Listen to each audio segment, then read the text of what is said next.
New at 10, police call it Blackout Wednesday, a night fueled by alcohol that puts a frightening amount of impaired drivers on the road.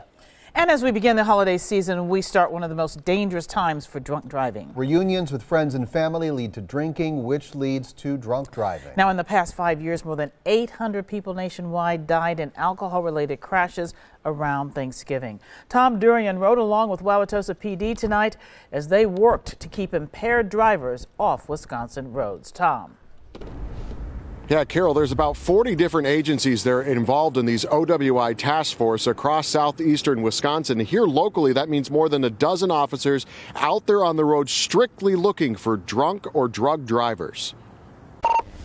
215-81. Wauwatosa officer Abby Pavlik knows Blackout Wednesday can be a busy one for her. By the time everyone gets home, heads out to the bars, has a couple drinks, they're out and they're driving home. She's on regular patrol tonight, but she's got extra company out on the roads.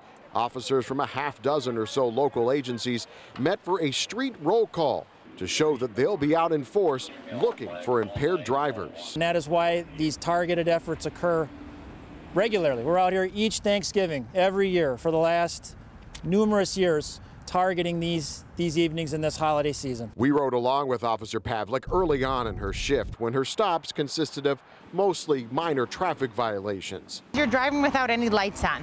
She knows most drunk drivers she'll come across will think they are just fine to drive. They've, had 3, 4, 5, 6 beers and they think, no, I'm fine, because it's been over a course of several hours.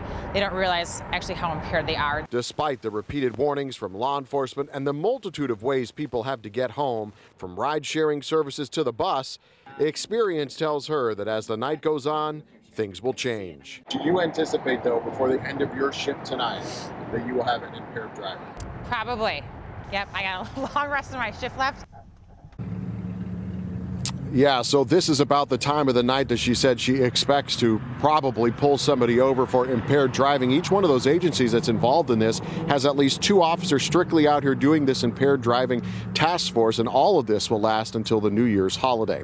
Reporting live in Wauwatosa, Tom Durian, today's TMJ4. Yeah, sadly, it's much needed. Thank you, Tom. And we encourage you to get involved in Project Drive Sober. Join our Facebook group at facebook.com to be part of the conversation.